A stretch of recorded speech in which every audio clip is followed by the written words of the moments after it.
খুবই সহজে ও কম উপকরণে তৈরি করে নিন এই অপূর্ব স্বাদের খেজুরে গুড়ের পায়েস। নমস্কার, আমার শ্রী রান্নাঘরে আপনাদের সকলকে জানাই সাদর আমন্ত্রণ। যদি আমি এখানে একটা কাপকে আগেই টায়ের মতো করে নিয়েছিলাম, এতে এখন আমি এখানে নিলাম ১ মুঠো গোবিন্দভোগ চাল। এই ১ মুঠো গোবিন্দভোগ চাল মানে দেখুন ২৫ গ্রাম। দিয়ে দিলাম ২ মুঠো গোবিন্দভোগ চাল, অর্থাৎ এটা হলো মোট ৫০ গ্রাম। এখানে একটা বাটিকে আমি হাই ফ্লেমে বসিয়ে দিয়েছিলাম। এতে গ্যাসটা খুব কমও পড়ে, কারণ বাটিটা আগেই গরম হয়ে যায় আর জলটা দেওয়ার সঙ্গে সঙ্গে ফুটে গেল। এবার আমি এখানে দিয়ে দিলাম ওই ১৫০ গ্রামের একটু বেশি, ২৫০ গ্রাম মতো খেজুরের গুড়। এই গুড়টাকে কিন্তু আমি হাই ফ্লেমেই ফুটিয়ে নেব ৫ মিনিটের জন্য। এতে খুব তাড়াতাড়ি গুড়টা ফুটে উঠবে, কিন্তু ফুটে ওঠার সঙ্গে সঙ্গেই এটাকে আমি কমিয়ে দেব, কারণ গুড় যদি হাই ফ্লেমে ফোটে তাহলে পুড়ে যেতে পারে। আর সামনে থাকতে হবে, কারণ গুড় অনেক সময় খুব উতলে যায়। তো এটাকে ২-৪ বার নেড়েচেড়ে মোট ৫ মিনিটের বেশি জাল দেওয়ার কোনো প্রয়োজন নেই, আমার গুড় রেডি। এখন একটা কড়াকে আমি গ্যাসে বসিয়ে দিলাম। আমার এই দুধটা ফ্রিজে ছিল, তাই প্যাকেট কেটে প্রথমে যে দুধটা গলে গেছে সেটা আগে ঢেলে দিলাম। এরপর ওই প্যাকেটের মধ্যে যে বড় বরফটা হয়ে গেছে প্যাকেটের আকারের, সেটাকে কেটে দিয়ে দিলাম। আর এর ওপরে দিয়ে দিলাম অল্প একটু, যে বাকি দুধটা ছিল প্যাকেটে সেটা আগে দিয়ে দিলাম, আর এই যেটা বরফের আকারের বরফটা হয়ে গেছে প্যাকেটের আকারের, তার ওপরে দিয়ে দিলাম জল। দেখুন ২ মিনিট যেতে না যেতেই আমার পুরো বরফের মধ্যেটা গলতে শুরু করে দিয়েছে। আর দুধটা যেহেতু একটু গরম আছে, ওটা একটু ওর মধ্যে দিয়ে দিচ্ছি। তো একটা প্যাকেটে একদম বরফের জমাট বেঁধে যাওয়া দুধ গলাতে আমার মোট ৩ থেকে ৩.৫ মিনিট মতো লাগলো। তাতেই দেখুন পুরো দুধটা একদম গলে গেছে। আমি ফ্লেমটা হাই করে দিয়েছি, একটু দুধটাকে ভালো করে একবার ফুটিয়ে নেব। দুধটা আমার পুরো খুব ভালো করে ফুটে গেছে। এবারে আমি গ্যাসটা একদম লোতে করে দিচ্ছি। পুরো পায়েসটাই কিন্তু করব এই লো ফ্লেমে। ৫ মিনিট লো ফ্লেমে একটু ফুটিয়ে নিলাম। নিয়ে এইবার এর মধ্যে আমি ওই গোবিন্দভোগ চালগুলোকে ভালো করে ২-৩ বার জল দিয়ে ধুয়ে এই দুধের মধ্যে দিয়ে দিলাম। দিয়ে কিন্তু ভালো করে হাতা দিয়ে একবার নেড়ে দিতে হবে, নাহলে কিন্তু জমাট বেঁধে যাবে। এবার এইটা লো ফ্লেমে রেখে আমি একটা ঢাকা দিয়ে ১০ মিনিটের জন্য ছেড়ে দেব। ১০ মিনিট হয়ে গেছে, আমি আবার ফিরে এলাম, কিন্তু দেখুন এখনও সেই ড্যালা বেঁধে যাচ্ছে। তো এটাকে কিন্তু হাতা দিয়ে ভালো করে নেড়ে নেড়ে এই ড্যালাগুলো খুলে দিতে হবে, নাহলে এইভাবে জমাট বেঁধে যাবে। তাহলে কিন্তু পায়েস ভালো হবে না। এবারে এটাকে আমি আবারও চাপা দিয়ে দিলাম। আবার চাপাটা খুলে নিলাম।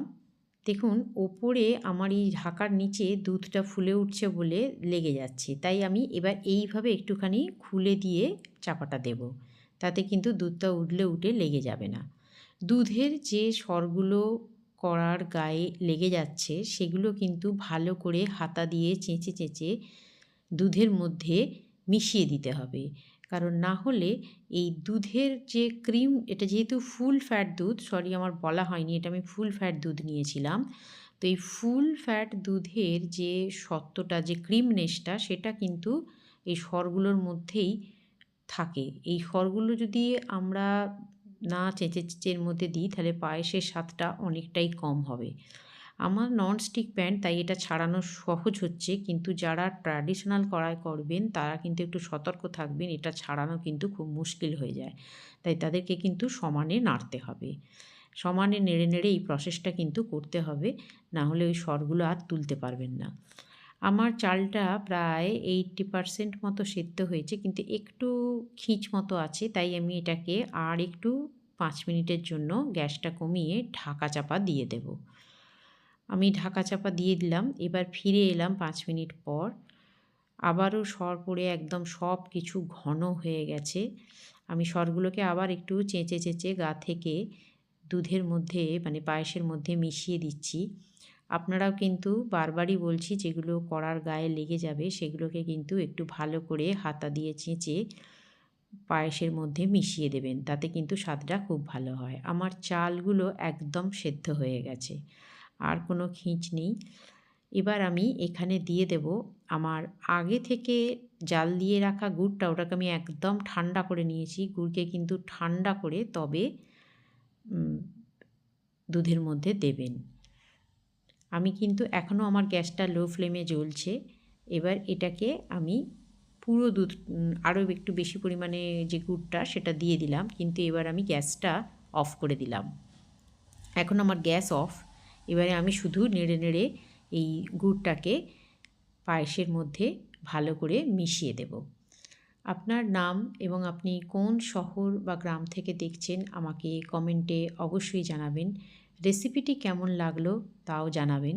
আপনার মতামত আমার কাছে খুবই গুরুত্বপূর্ণ। ভিডিওটি পুরো দেখার পর ভালো লাগলে একটা লাইক করে দেবেন এবং পাশে থাকা বেল আইকনটি প্রেস করে দেবেন, যাতে আমার সমস্ত রেসিপি আপনার কাছে পৌঁছে যায়। আপনার কোনো প্রিয়জন বা বন্ধুর কাছে রেসিপিটি শেয়ার করে দেবেন, যাতে আপনি আপনার নিজস্ব সময় মতো দেখে নিয়ে একবার রান্নাটি করে দেখতে পারেন। এখানে আমি দিয়ে দেব 1 চিমটি নুন। নুনটা দিয়ে ভালো করে মিশিয়ে দিচ্ছি। আচ্ছা, একটা কথা বলি, এটা কিন্তু অপশনাল, যদিও দিলে আমার মনে হয় অসম্ভব ভালো স্বাদ হয়, কিন্তু তবু আপনারা যদি না চান নাও দিতে পারেন, কোনো বাধ্য নয় যে দিতেই হবে। এবার এখানে আমি দিয়ে দিলাম অল্প একটু এলাচের গুঁড়ো। এলাচের গুঁড়ো দিলে ফ্লেভারটা পায়েসের মধ্যে খুব ভালো আসে। আপনারা কিন্তু ছোটো এলাচকে মুখটা ফাটিয়েও এর মধ্যে দিয়ে দিতে পারেন, তাতেও কিন্তু একই গন্ধ আসবে, তবে সেক্ষেত্রে দুধটা যখন ফুটবে তখন দেবেন। এখন তো আমি গ্যাসটা অফ করে দিচ্ছি মেশাচ্ছি বলে গ্যাসটা এখন আমার অফ। গুড় মেশাবার সময় যদি গ্যাস জ্বালা অবস্থায় রাখেন তাহলে কিন্তু পায়েসের দুধটা অনেক সময় কেটে যায়। তাই এই টিপসটা ভীষণভাবে মনে রাখবেন যে পায়েসটা হয়ে যাওয়ার পর গরম কড়াটা নামাবেন না, গরম কড়াতেই কিন্তু দুধটা মেশাতে থাকবেন, কিন্তু গ্যাসটা কখনোই জ্বালা অবস্থায় রাখবেন না। দিয়ে দিলাম অল্প কিছু কাজু কিশমিশ ভিজিয়ে। আমাদের পায়েস একদম রেডি হয়ে গেছে। আচ্ছা, এখানে একটা টিপস দিই, বড় বাটিতে যদি পায়েস রাখা হয় তার উপরে একটা বেশ সুন্দর আস্তরণ পড়ে যায়, তখন সেখান থেকে কেটে কেটে দিলে দেখতেও ভালো লাগে না আর পরিবেশন করতেও অসুবিধা হয়। তো এরকম ছোট ছোট কাঁচের বা স্টিলের যে ধরনের বাটি আপনার কাছে আছে সেই রকম বাটিতে আলাদা আলাদা করে ভাগ করে রাখলে আপনার পরিবেশন করতেও সুবিধে হয়, আর কে কখন খাবে না খাবে সেই অনুযায়ী একটা একটা করে বাটি দিলে দেখতেও ভালো হয়, পরিবেশনও সুন্দর। তো একবার এভাবে রেখে দেখবেন। আজ এ পর্যন্তই, আবার আসবো অন্য একটি রেসিপি নিয়ে। ধন্যবাদ।